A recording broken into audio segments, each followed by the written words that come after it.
The deputy presidential debate or the running mate debate has happened here at the Catholic University of Eastern Africa. And as Tuko, we are here to give you the highlights of this debate. There were light moments and of course there were hard moments. Let's get to see what happened within the debates. My name is Kingori Wangeshi for Tuko Siasa and Tuko Reports. Naam. Kulingana na kura ambayo imepigwa awali, as the fifth Mwaure Wahiga said, some of these research institutes have been sponsored. So what they are doing to us and the Kenyans is reverse psychology. So that means they're trying to say the tyranny of numbers has an upper hand. Lakini ninataka kueleza kuna mabadiliko na agano iko site watu wakate simu. Yeah, I'm happy Ruth is very respectful and she wants to listen to our manifesto. Tuo binafsi umewahi vuta bangi? Sijawahi na sitawahi. Sijawahi na sitawahi. Hujawahi na hautawahi. Zubeida usikize hapa. Kidogo niulize swali kisha utanijibu na nitakupa dakika 2 kuweza kueleza. Hujawahi kuvuta bangi na hautawahi kuvuta bangi. Ile tutavuta ni ya ku purify. Na mbona mruhusu vijana na mbona mhubiri kitu ambacho wewe binafsi haukiamini? Mbona uhubiri mvinyo ilhali wewe unakunywa maji? Haya, tulia Zubeida usikie mambo. Now, Kenyans, like I said, we are here to open up your vision to the future. There are 2 species of marijuana, or they are cousins, let me say that. Cousin moja anaitwa THC, which has the psychoactive ingredient. That is the cannabis sativa that you hear all the time, imeshikwa na watu wa DCI. But sisi focus yetu ni CBD or cannabis. That one gives you industrial hemp. So when you go hata venye professor anasema itapandwa kwa expressway and you pick a leaf and chew, it's only going to give a detox, let me tell you. And saiji watu wako na simu zao. Can you Google hemp seed sales in Kenya? Those products are in sale because zinakwambia zinakupatia immunity, zinakupatia sijui omega 3. Unaona, it boosts your immunity. Those products are on sale and they do not have the psychoactive ingredient yenye inafanya watu wana lose focus. That is the bangi we are advocating for. And industrial hemp is used in 9 sectors, namely textile, construction, magari, makeup. Unaona hii makeup tumejipaka.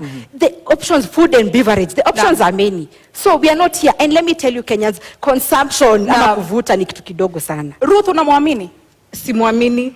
And most medicine is made out of marijuana. Those medicine for epilepsy, cerebral palsy, pains, easy pains, watu wanakuanga chronic pains. So medicine inatengenezwa from marijuana. So already you're consuming. Aki Justina, mimi sija approve hiyo. I don't expect you to approve kwa sababu kuna kuanga na employee incentives. Ukifanya kazi kwa bakery, huwa wakati mwingine unapatiwa mkate uende nayo nyumbani. Na je, bangi watenda nyumbani na nini? Watenda nyumbani na very good question. Watenda nyumbani na proceeds of bangi. And you're being unfair to Ruth. You know Ruth cannot support our manifesto. So it's true atasema ni mbaya. Ask a woman who has a salon or a man who has a kinyozi. Do you know boys are saying ati beard gun? It's not a maneno ya beard gun. There is no money kukwenda kunyolewa. So Kenyans are lacking. Unaona pesa mkononi or the purchasing power iko chini. There is a quote that Mugabe says, how can you tell young people that education is the key, yet you have poor graduates and rich idiots? Agano party governance yetu si ya kunyonga, lakini tunaweza, we were able to deal with it in an amicable way following the law. I don't think even kunyonga is in the constitution. In 2002 there was such. Why has it not worked? Maybe in your opinion, you're not in government, Ruth, but you need to show Kenyans that you understand. I'm feeling good. And you can see I'm surrounded by my grandchildren. Yeah, yes. Do you want to say something? You want to say something? Hi, people. Are you ready for this debate? Very. Yes. All right. Say something. Hi. Do you wish her well? Okay. Yes. No, all right. Please vote for Azimio.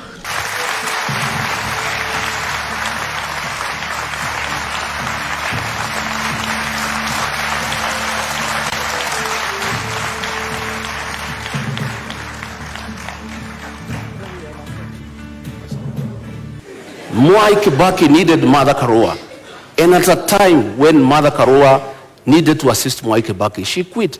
Mwai Kibaki is and has been the gentleman of Kenyan's politics. An amiable man, a good man, a respectable man, a man who was listening to everybody.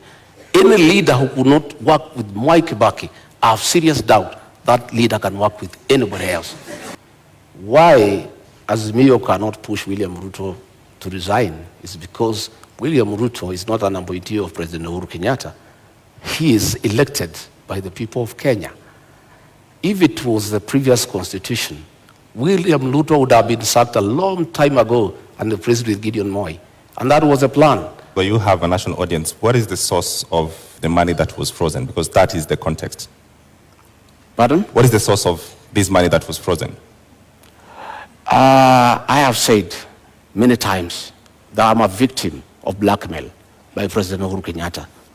I made over 200 million and invested in an account. And that account has been running for the last 8 years. And nobody has ever asked me a question. In 2013, when I supported Uhuru Kenyatta, I still had the money. In 2017, when I supported him, I still had the money in my personal account. This is money I have accounted for. It's clean money. I am a good businessman. And in the fullness of time, I'll be vindicated. Yeah. What are you worth, Honorable Karua? I think about just about 150 million, and that is because the 56 million I had declared in 2013 has appreciated because of the inflation. I haven't had any new properties, but I'm a person many may not understand. I'm not thirsty for land. I'm not thirsty for worldly goods. I'm happy to have a house I call home. I'm happy to have a house in my father's land. I do not look for property. Not everybody is hungry to amass. I'm hungry to do something to help my country to transform the lives of the people. Honorable Gachagua, My account did not receive 5 billion. That is propaganda. I have 200 million. That is the money that is held. 200 million, 64 million, I worked in the Ministry of Lands and Settlement. 10 million, I worked in Kenya Power. 33 million, I worked in the Ministry of Livestock. Another 46 million, I worked in another organization called Patek. Up to 200 million, that is all the money. But when you set policemen to investigate, they don't understand accounts. Honorable Mother knows, and I'll never take her on allegations. A British newspaper accused her of receiving a bribe from BET, but I cannot come here and accuse her that she's corrupt because of that allegation. Because an allegation is an allegation. The people of Kirinyaga have been complaining that she used her office as Justice Minister to take land in South Gariama and give it to her relatives. But that is just an allegation. The current administration that is there, and I'm not in power in Kirinyaga, that if there is truth to that allegation, then they must swiftly take me to court and recover. So once you challenge those making the allegation and they don't do anything about it, then the matter is closed. How do you finance your campaign, Honorable Gachagua? How much does it cost? Pardon? How much does it cost to finance your campaign? Pardon? How much does it cost to finance your campaign? Oh, the sound is not working here. Sorry. I can't hear you properly. I apologize for that. Yeah. How much does it cost to finance your campaign? Well, it's difficult because we don't have a centralized command. Our campaign, we are raising funds from people, and mostly is in materials, is in donations in terms of choppers, in terms of vehicles, in terms of fuel, in terms of personnel. That there is no political operator who can mobilize more than the Right Honorable Raila Amolo Odinga. I also personally do not need help to mobilize. I've been in this game for 30 years. When Mr. Gachagua was still a DO, I was in politics. And the real corruption is state capture and conflict of interest. What is state capture? State capture is where the people in power compete with citizens for scarce resources, where the people in power use their position to advantage themselves to get business unfairly, where people in power allocate resources to projects where they have an interest. I have an example. In the year 20, I want to tell you what is state capture and conflict of interest. This is Gazette Notice Legal number 1112, dated 26th June 2019.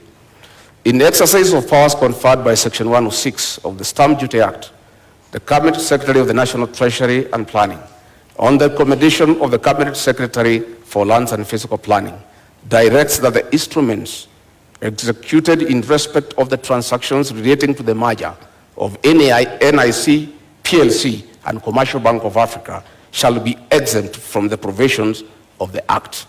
By a single signature, these two companies owned by the first family were exempted from paying 350 million. These are rich banks who have made money from domestic borrowing. They have lent money to government. They are in Fuliza.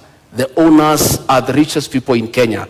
They were exempted from paying 350 million. Money that can put up 35 level 3 hospitals in Kenya. That is conflict of interest and state capture. That is chronic corruption. It's worse than the corruption associated with public procurement. And that is what we must deal with. Okay. We must deal with state capture. We must deal with conflict of interest. There is a railway line between Nairobi and Nyanyuki that was put up at a cost of 3.8 billion. That railway line serves one company that supplies fuel to Nyanyuki. All right, Honorable Gachagua, thank you very much for this. Unfortunately, I cannot authenticate No, this it's document. important. State capture is the repurposing of the state to serve individuals rather than public good. And corruption cartels in this country, whoever they are, have strangled the country. Eyes opened by saying, Kenya can't breathe. Since my mother, who is actually my mother, my late mother is Martha Karua. Basically, looking at the debate and how they went, especially the ones that have just ended, those issues were not as articulated as we'd have wished. I don't know if it was a questioning angle or maybe they were really trying to push the roots, the marijuana angle. But give and take, I'm thinking now from where I sit, we have become an issue-based country. As much as not really, we are an issue-based country. And as we continue, maybe in the next 10 years, we'll be now discussing what's the idea about, what's the issue, how are we going to tackle the issue, what's the solution, as opposed to who has the money, who has the numbers, who has the tyranny, and whose tribe leads. So I'm thinking we are heading to the right direction. What I found at fault for the Roots Party is their proposal to introduce hanging of people who are facing corruption.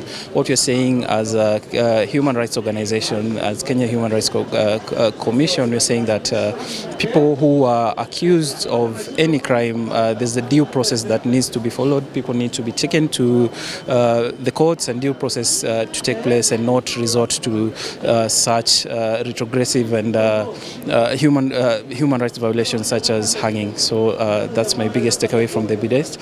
Justina of Wajakoya party, that's the Roots Party, because they appear consistent in their agenda and they're offering an alternative.